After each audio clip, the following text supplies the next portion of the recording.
fallout between the 52-year-old captain and the 23-year-old first officer. The investigation team zeroed in on the cockpit voice recorder. The recording of the first leg from Abidjan to Douala revealed why the first officer remained silent after being shouted and shut down by the captain. The captain was heard screaming at the first officer, asking what was wrong with him. And when the officer asked him whether he had told him to rise to 1,400 feet, the captain retorted, "Yes, don't be stupid. Write it down if you can't remember." He added, "What is wrong with you? Did you not hear the instructions?" Investigators deduced that with that tongue lashing, the first officer shut down, explaining why he was withdrawn most of the time, only engaging the captain in one-offs. At 11:20 p.m., the controller transmitted the data and KQ507 requested clearance and was granted. But at 11:37 p.m. announced cancelling the startup to await for a lull in the weather. Heavy rain and storm had engulfed the airside. Visibility was 800 meters. But 14 minutes later, at 11:54 p.m., the captain asked the first officer to request taxi clearance, and the first officer appeared surprised at the speed at which instructions were being issued. The captain told him to try and keep up. He checked the storm position using the aircraft onboard weather radar and figured the route around the storm, informing the control tower that after departure he would maintain heading left. But the first officer whispered, "To the right," forcing the captain to correct by saying sorry, "to the right."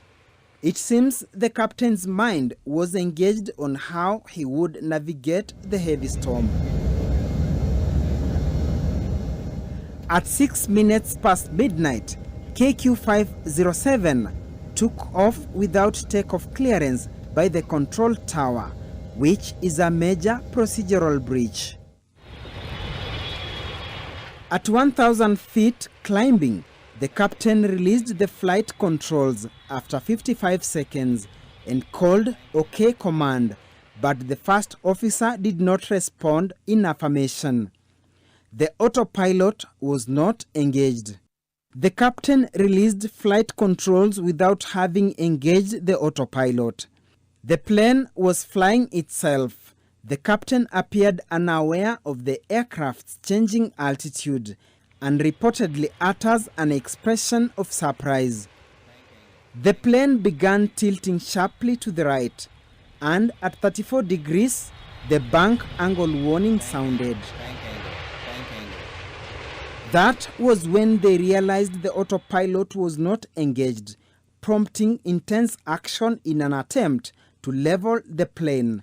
And that is when a catastrophic mistake was made. The captain engaged the autopilot, but after 5 seconds, out of panic, he again started inputting the yoke and roller pedals, effectively overruling the autopilot, which would have resolved the situation had it not have been interfered with. According to procedure, when the captain calls for autopilot to be engaged, the first officer should push the CMD button and respond by saying, "Autopilot engaged."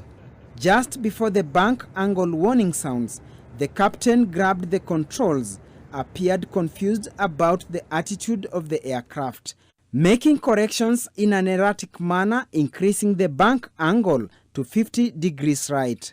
That is when the autopilot was engaged and the inclination tended to stabilize. Then movements of the flight controls by the pilot resumed and the bank angle increased towards 70 degrees. It was at that juncture that the captain screamed, "We are crashing," and the first officer responded in affirmative.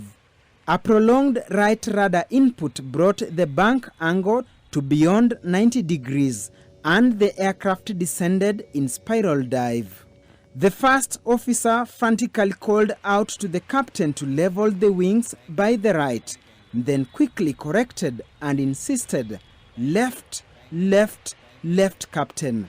The bank angle was reduced to 70 degrees and the flight hit the ground, crashing into the swamp.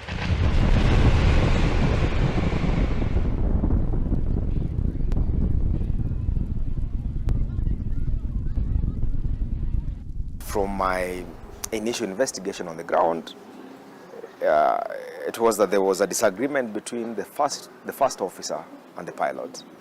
And when I spoke to an air controller, an air traffic controller down in Cameroon, they told us in private that there was some argument between them and this pilot because he had a birthday to attend in Nairobi, I think the following day. But he was advised that you can't take off because there's a storm. But he insisted I need to take off. So was it a pilot error? Through my initial investigation and my initial report, yes, it was a pilot error. But I think years later, I think something came out of it. And yes, the character of the pilot, whose remains I hear have never been found up until now, even the remains of the first officer, was that the pilot was a man who had taken shortcuts in his career, and he was a man who would not get along with his first officer. So maybe that's what led to the crash in Cameroon. Thank you.